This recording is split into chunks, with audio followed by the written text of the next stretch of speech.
Welcome back to Streamline Entertainment. It is Marvin speaking. We're going to get into obviously the final day from the Lancashire Live, the report there. So 9:48. This is by John McPherson. So 9:48. Jay Slater's mum, Debbie Duncan, has arrived at Preston Coroner's Court. The conclusion of his inquest. Wearing a white top and sunglasses, she walked into the building with her head bowed. 10:03, short form conclusion expected from the coroner. This morning, the coroner, Dr. James Adeley, will deliver his summing up and conclusion. The coroner has already indicated that his conclusion will be short form conclusion, including accident, suicide, misadventure, where death is unintended consequences of an intended act. Unlawful killing, industrial disease, drug-related death, alcohol-related death, natural cause, or road traffic collision. Obviously, in this case, most of these will not be relevant.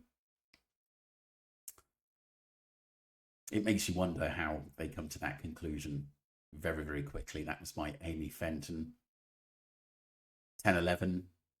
Yesterday, the inquest heard evidence about the Rolex stolen watch, with Powell saying it was probably fake and that Jay did not steal a watch. They said they were more like the explanation for his claims was that he was exaggerated.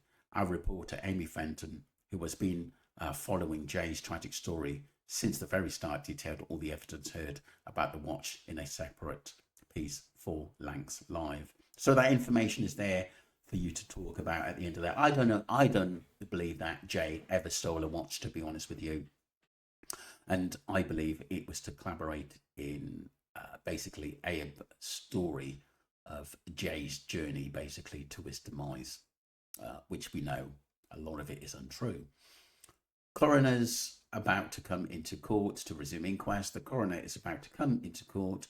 To recap, the coroner is Dr. James Adeley, who also oversaw the inquest into the death of Nicola Bulley. Dr. Adeley recently retired but had returned as a temporary coroner under the legislations which allows him to do so when cases have not concluded. Fair enough. If that's a government legislation in place, then so be it. 10:24. Today, we're hearing a statement from Jay's mum, Debbie, in which she describes her son as the life and soul. Debbie says our lives will never be the same. Please remember that Jay was a real person, she adds. He may just have been a story, but he did touch the heart of the nation, which he did. I agree, and thank you, Debbie, for putting that out there. 10:26, Jay Slater had a bright future ahead of him. The statement continues, he was learning to drive and had so many plans and a bright future ahead of him. He was counting down the days when he flew to Tenerife. Never in a million years did we predict that was to unfold. Jay was a bundle of fun with a constant smile. 10:26. Coroner begins to sum up the case. 10:27. The coroner is now delivering his summing up. He explained how Jay's body was formally identified using his fingerprints, which was quite odd considering that basically, you know, his body hadn't been found for more than a month, which didn't add up to me how they can get fingerprints from him. I thought it only took like 3 to 5 days or something for that to happen. But like I said, and palm prints as well, which is bizarre.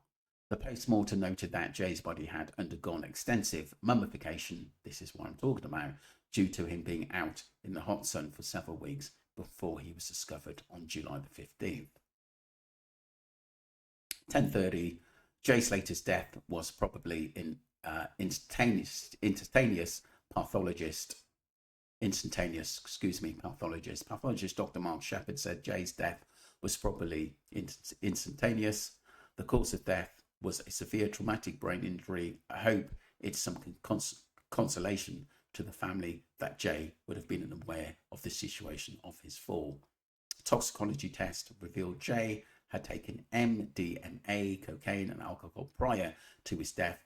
The Spanish authorities had also conducted a toxicology analysis, which also detected that Jay had also used ketamine both shortly before his death and over a long period of time. Drugs and alcohol, a common theme in Jay's Jay Slater's inquest, says coroner. The coroner has referred to Jay and Bradley being too drunk to get out of their clothes after one night drinking intensely. He says this gives some indication of the extent of the partying occurring. The coroner mentions that a common theme throughout the evidence is that Jay's friends have been asked to recall events after consuming a copious amount of drugs and alcohol. Something's always to blame, isn't it? 10:40, coroner recounts Jay Slater's final night out when Jay and his friends met up after he had been thrown out of the club due to not being able to stand up. They pleaded with him to come home with them, but insisted on staying out. Well, don't forget, he wasn't in a position, I think, to even say anything. So I don't ever believe that to be true. Jay then asked Ayup if he could stay out with him and Stephen Rockhurst. Ayup told him Jay it is a distance away, but offered to give him a lift back in the morning, which was kind of odd. At around 9 a.m. of that morning, Jay sent a Snapchat to Bradley. When showed him to be in Mask area, Ayup could see, which we never saw these pictures. He was driving, stopped to get a soft drink and Fanta for himself and a cola for Jay and Stephen Rockhurst, but no food. Funny how that story's changed, isn't it? 10:41. Rolex watch are relevant in Jay's death. The coroner is now dealing with the issue of the watch. The coroner refers to the various Snapchat messages in which Jay claimed to have stolen the watch. He points out that the brand of the watch was different in each message. In evidence, Ayup said people often boost themselves up in messages. I consider that the watch is irrelevant to subsequent events, that the coroner concludes. But what we said, I think that was just put out there in the early days that Jay stole a watch, to actually get him that he was going to Masker. This is what it was all about. But it's deemed not to be true by anyone anymore. It's unbelievable, isn't it, this case? 10:48, Knives. 10:48, Knives issue addressing amid social media boosting claim. The coroner is now turning to the issue of Knives. Joss Forshaw, who gave evidence as the inquest in May, said that he's received a Snapchat from Jay, who was lifting up his top and showing kitchen knives inserted down his trousers in case it kicks off. The coroner points out that Josh didn't ask any questions about this, and nor he mentioned this to Jay. Friends, when he took a taxi back to their apartment at 7:30 a.m. on the morning Jay's disappearance. The coroner concludes, I do not consider that this report with the image of knife is reliable evidence and is more likely to be social media boosting. Like I said, I just think it was a part of the narrative, to the Jay story at the end of the day that never really made any sense to me. And it was elaborated by MWT and nothing really come of it, to be honest with you. 10:54, key events. Jay was still under the influence when he set off to catch a bus. When Jay told Ayup he was going to catch a bus back to his apartment, Ayup told him there aren't any buses. However, Jay said he had spoken to the woman who would ask Ayup to move the car, and she had. And there was one every 10 minutes. Ayup said that Jay still appeared to be under the influence, which would make him more confident and impulsive. Interesting. Had time to think about that one, didn't he? At 8 a.m. on the morning, he disappeared. Jay's smartwatch recorded him walking at 8:10 a.m. to 8:50 a.m. Luisa Hernandez was driving and saw Jay walking along the right-hand side of the road. She said it appeared he was walking in a brisk pace. At 8:21 a.m., Jay called Brandon Hodgson. Brandon said he could see that Jay was in the mountains. Jay told Brandon he was leaving the road. Brandon said to Jay he was not hurt or distressed or frightened, but did not appear to be himself. Something he was unable to explain further when asked, the coroner said. And not once did Brandon say, look, I'll come out and get you wherever you are. That didn't happen, didn't it? For Lucy, Brad, Ayup could have helped him and they didn't. Jay then called Bradley. Jay said he had left the Airbnb to come back and start drinking again. Bradley did not think anything had happened at the Airbnb to make him leave. He asked Jay if he knew where he was and to turn the maps on. Jay said it was an hour drive or 14 hours walk. At the end of this call, Jay's phone battery was at 3%. 10:55, Pal Lucy's urged Jay to go back as phone battery dwindled to 2%. Brilliant, isn't it? How they've concocted all this information to make out that this is all Jay's fault. Pal Lucy urged Jay to go back to as phone battery dwindled to 2%. Brandon then called Lucy and told her that Jay was at the mountains. Lucy called Jay several times, in which she asked him if he knew where he was. Jay said that his mouth was dry and he needed a drink and was frightened. Lucy told him to go back. At the end of this call, Jay's phone was at 2% at 8:35 a.m. Lucy told Jay to go back again. At 8:49 a.m., Jay's phone recorded its last data at 8:52 a.m. Jay called Lucy again. His phone was at 1% and all he could see was the mountains.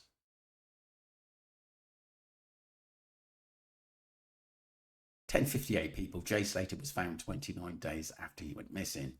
Jay was found 29 days after he went missing by two members of the Spanish Mountain Rescue Group in the Juan Lopez Ravine. The first 30 days of the search were conducted by various organisations. By the 13th day, all accessible paths had been searched. The search was complicated due to the vegetation, steep cliffs and difficult terrain. Jay was found 8 metres above the dry riverbed, and his bag was found a further 20 metres above the containing his phone, and his passport is believed to have fallen 20 to 30 metres. The mountain rescue team said the Juan Lopez Ravine is unfrequented by people due to the lack of water sources and difficult terrain. Like I said, he seemed to have gone a hell of a long way, so they say. Jay Slater's lack of training and poor judgment were factors in his fall, coroner. And this is where the blame comes in, people. And this is what's really pissed me off about the case at the end of the day. Jay's lack of training, poor judgment, lack of sleep and water, inappropriate clothing, and lack of a hat, and any after effects to the drugs from the night before were all factors in his fall. They would seriously compromise Jay's ability to react to a slip or fall. So they've blamed the drugs he was taken, that is his own fault in the club, and then blamed him for going off on his own, and yet one of them couldn't go out off and find him due to basically where his last ping was. Never made sense. Coroner says J. Dean Slater died on the 17th of June 2024 in the Juan Lopez Ravine in a remote area of Tenerife while attempting to descend the ravine. Jay fell is a difficult area. Jay Slater fell approximately 20 to 25 metres, resulting in skull fracture and brain trauma, from which he would have died innocently. There was no third party involved. J. Dean Slater died an accidental death. And that's what the coroner had said. 11:22, the inquest has now finished. Further reports from the two-day hearing will be published on Lancaster throughout the day. So there we go. There was no third party involved. Jay Slater died an accidental death, and that was from the coroner there, who is in charge for obviously the day and a half. So he heard from the witnesses. I don't think, like I said, the witnesses were pressed as we thought they were going to get pressed at the end of the day. I think there's a lot to go through, to be honest with you. But I suppose we were expecting a lot more, but I don't think we should have been, because like I said, I remember Mama D in a video the other day, she said that obviously Debbie concluded that she believed Jay died of an accident, but wanted to hear from the witnesses, and that really should have told us a lot, and we need to respect that. I do think for myself and Ali, the Jay Slater case is coming to an end. Basically, I think we've done all we can, to be honest with you. I think the documentaries we're going to have to listen to, we're going to say an accident at the end of the day. I think there's a possibility that the family are going to put a close on the case, where they don't want people to talk about the case anymore due to these documentaries. That could be possible. I think the family will put a report out for that, and we've just got to wait for it, people. But I do think across the board, you know, this case, it's just gonna wilt it out, as because, like I said, we just got to wait for the family statement in what they want to do. But like I said, the coroner has deemed it as an accident. The Spanish report has deemed it as an accident. Don't forget, it happened in Tenerife, and this is why I don't think basically the police were that interested in it, because they've got report from the Guardia Civil. That's my report. I am going to do Ali, obviously, a report on her going to Preston when she was at Preston court. And like I said, I am going to do some videos to actually close this case over the next few days. Thank you very much. Don't forget to subscribe to Streamline Entertainment.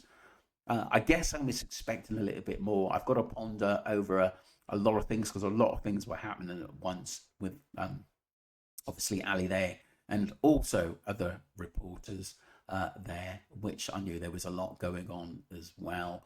But like I said, I'll let this all out over the weekend and basically put videos together. But like I said, I just think that we're just waiting for obviously the family statement or the barrister's statement into where the actual family goes from what their thoughts and what they think. Don't forget to subscribe to Streamline Entertainment and follow the channel. Appreciate you all. Once again, thank you, Ali, for all your hard work. I'm sorry about the grief that you had when you actually went there by a certain person.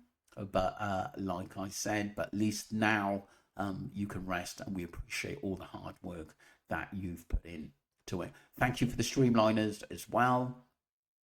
In this case, you've absolutely been brilliant and supported me through a lot at the end of the day over the last sort of 13 or 14 months. But thank you very much indeed.